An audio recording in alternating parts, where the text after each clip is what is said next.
So ever since Samsung's Tizen and Google's Wear OS merged into one, I was quite excited to see where this smartwatch platform was headed next. But the way the new Wear OS, aka Wear OS 3, rolled out was kind of underwhelming.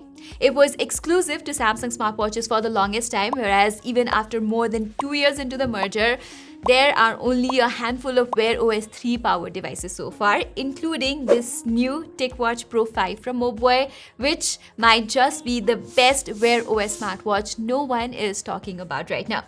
It costs $350 in the US or around 35,000 rupees in India, and for some reason, it's not getting nearly enough love as it should. Sure, there are a few things it does not quite get right, but there are so many things to love here. So, like always, let me kick off this review with everything's that great about the Ticwatch Pro 5. And the battery life is definitely somewhere on the top of that list.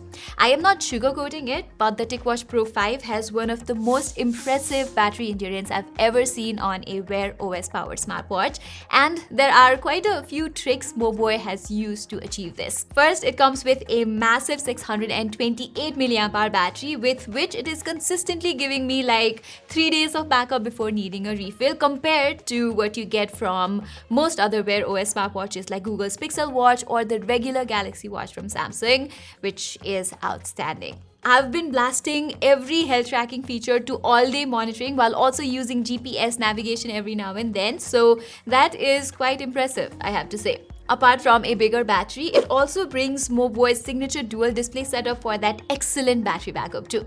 On top of a power-hungry OLED panel, there's this transparent ultra-low power secondary display that can show everything from time to your workout stats and more. Then there's Qualcomm's flagship Snapdragon W5 Gen 1 chip powering it, which is all about efficiency.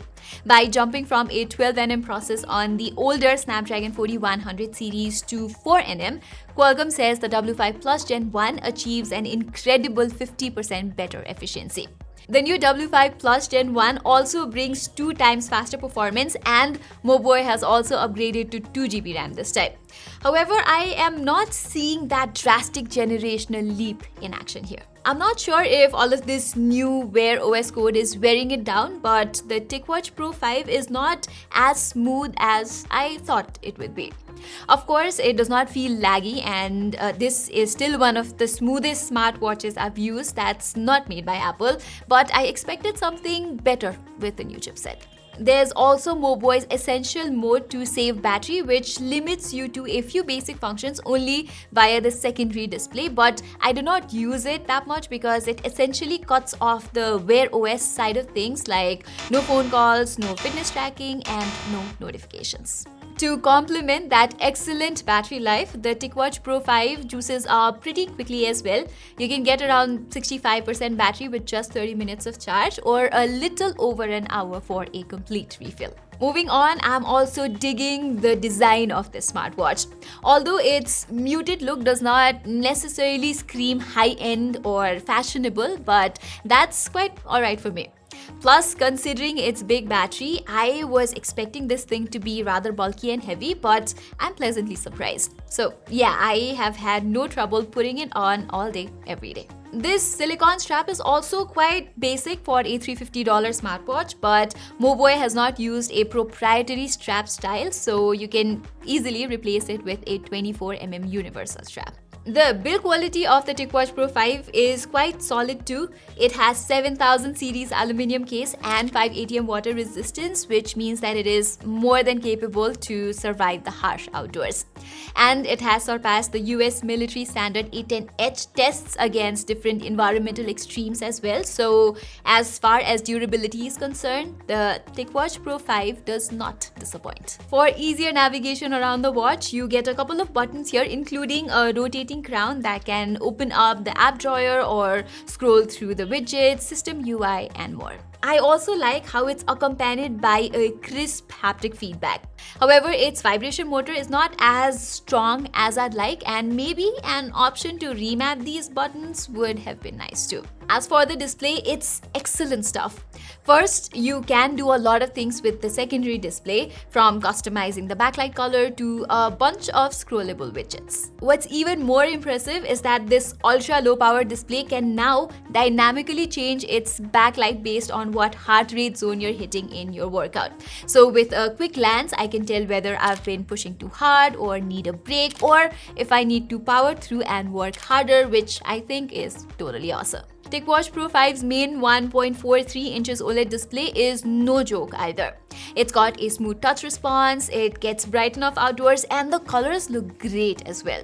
It does not have the best contrast ratio I've seen from an OLED smartwatch because of that secondary display on the top though, but after a few days of getting used to it, I didn't even notice it. Mobvoi also says that it has layered it all with Corning's Gorilla Glass protection, but sadly I've already managed to get a few scratches here. Okay, let's now talk about its health monitoring features, because there are quite a few interesting features here, like heart health analysis, which can detect irregularities in heart rate levels like AFib, tachycardia, and bradycardia. I can definitely see this thing being useful to a lot of folks, but I feel like Mobvoi should be doing a little better in terms of how it presents your health data.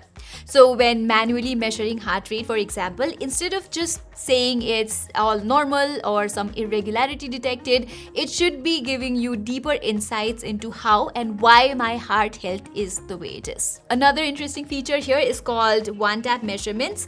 With this, what happens is the Ticwatch Pro 5 can read your heart rate, heart health, SpO2, stress, and breathing rate all with a simple click. Similarly, it supports over 100 exercise modes, and testing it next to my Galaxy Watch 5 Pro, I found that both of them logged my heart rate pretty similarly. But interestingly enough, Mobvoi's target and aerobic heart rate zone is actually pretty absurd, starting at an insane 174 BPM. So if you were to record an intense workout targeting the anaerobic zone, which is somewhere between 80 to 90% of your max heart rate, by the way, it's highly unlikely that you're going to hit your goals according to this guy. Also, the recovery time it suggests is downright hilarious sometimes. As you can see from this chart, this was a pretty light outdoor walk with my peak heart rate at just 151 BPM, but Mobvoi suggests that it'll take more than 13 hours for my body to return to normal physical condition before I can start another workout. Sadly, its sleep tracking is also not as reliable as I'd like. Sure, it gets my time to bed and the time I get up accurately most of the time, but there have been multiple occasions when the watch has failed to record my sleep cycle completely. Anyway, the Ticwatch Pro 5's built-in GPS catches on to a signal fairly quickly though. As expected, the accuracy of the location data goes a little haywire when you're in a particularly dense area, but that's not actually a big deal. Now that brings me to my biggest problem with this smartwatch, which is its companion app called Mobvoi Health. It's just so poorly built that it almost looks like what you get with a cheap Chinese smartwatch, and I'm sad to see that the company still has not done anything significant to upgrade its app since the last time I used it for the Ticwatch E3. Its UI UX is very poorly designed, it takes way too long to render your health stats, and most of the settings for the watch are not available on the app either. At least you can sync your data to Google Fit app, but yeah, Mobvoi Health needs to get a lot better. There's no other way. All in all, despite all the flaws, the Ticwatch Pro 5 is a perfectly capable smartwatch with an excellent battery life and all the Wear OS benefits like access to the Play Store.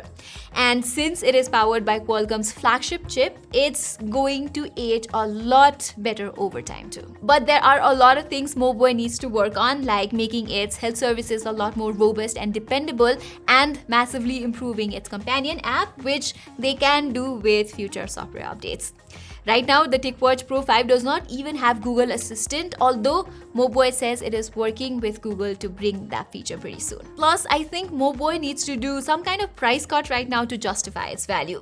You can already get like 5,000 rupees off in India, but it is still $350 in the US. With Samsung's Galaxy Watch 6 lineup right around the corner, you can already get last year's Watch 5 Pro for a much discounted rate. So yeah, maybe a price cut would make the Ticwatch Pro 5 an excellent deal. So there you go, everybody. That was my full review of the Ticwatch Pro 5. This unit was sent to us by Mobvoi themselves, but no editorial input from the company or anybody else whatsoever has been incorporated in the process of making this review. Saying this, I hope you like this video. Thank you so much for watching. I'll be back soon.